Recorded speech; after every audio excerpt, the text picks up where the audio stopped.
Hola amigos y amigas de Mindful Spanish with Sergio. I'm Sergio, and in today's lesson we're going to learn the 6 main uses of the verb tener, to have. And why the verb tener? Because we Spaniards, we use it all the time. We use it in expressions, in idioms, phrasal verbs. There is a lot of vocabulary using the verb tener.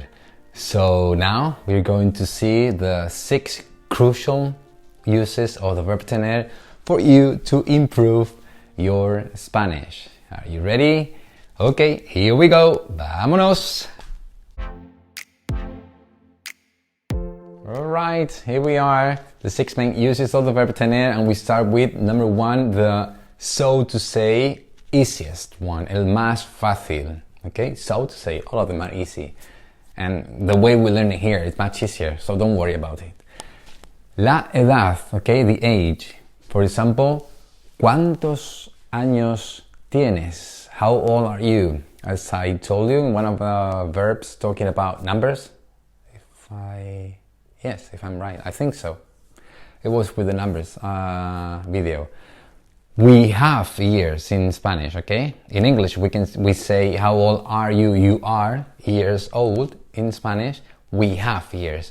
So, ¿cuántos años tienes? Tienes tú. How old are you? Tengo, I have. Tengo 45 años. Wow, not bad at all, huh? Anyway, tengo 45 años. Okay, you have years. Now, number 2, necesidad o estado de ánimo. Necessity or state, more or less. Okay, so for example, tengo hambre, I'm hungry. Tengo sed, I'm thirsty. Yeah. Or tengo frío. Tengo frío, I'm cold. Yes, or in Spain, especially in the south of Spain, you're always hot. The weather is amazing. Tengo calor, I'm hot. Tengo calor. O tengo miedo. Tengo miedo. Okay, I'm scared. Tengo miedo. O tengo sueño. When you're tired, tienes sueño. Yo tengo sueño. I'm tired. Okay. Number 3. It's easy. So far, so good. Yes? Okay. Number 3. Properties. Propiedades. Things you have. For example, yo tengo un perro. I have a dog. Tengo una bicicleta. I have a bike. Y no tengo hijos. I don't have any children. Okay? This is an example. No tengo hijos. Do you have any children? ¿Tienes hijos? Sí, tengo 5 hijos. Yes, I have 5 children. You have to use have, tener.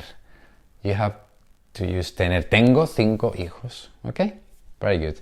Number 4, enfermedades. I don't like talking about this, but we have to. We learn this and we forget about this. Okay? Enfermedades, illnesses. Tengo dolor de dientes.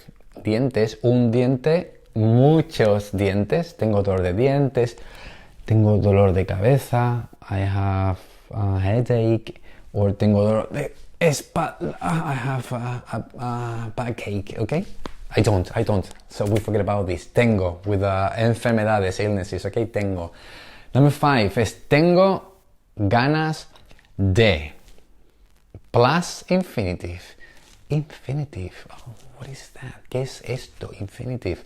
So simple. Okay. This is the base form of the verb. And in English, we say to. To go, to study, to laugh, to eat, to dance. Okay? In English, we have 3 conjugations. We say first one, second one, a third one. The first one, verbs with ar. Bailar. Okay? Tomar. Second one, verbs with er. Beber agua, to drink water. O leer, to read, leer. And the third conjugation is ir, like vivir, to live. Okay, so the sentence, the expression is tener ganas de plus infinitive. Okay, so I feel like doing something. This is the meaning in English. Tener ganas de. Tengo ganas de tomar, drink, tomar un vino contigo. I feel like drinking a glass of wine with you. Do you fancy? ¿Te apetece? Tengo ganas de tomar un vino with you, contigo. Clear? Easy?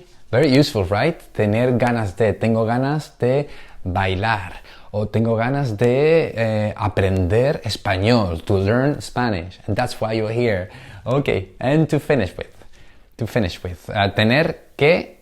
Tener que plus infinitive. Más infinitivo. Again.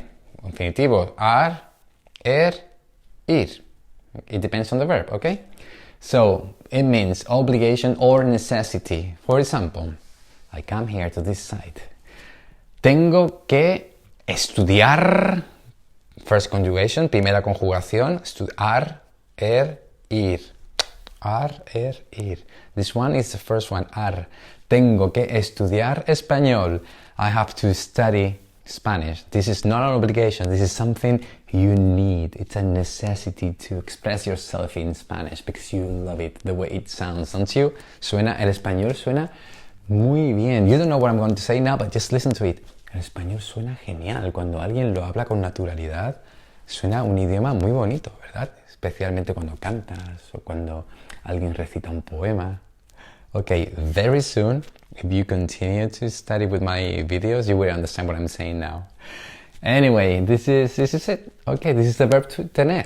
Now you can use it. Put it into practice whenever you talk to somebody or whenever you read something and you find it and you say, tener que, Sergio, I know it. Great, I hope you enjoyed this video and I hope you learned something.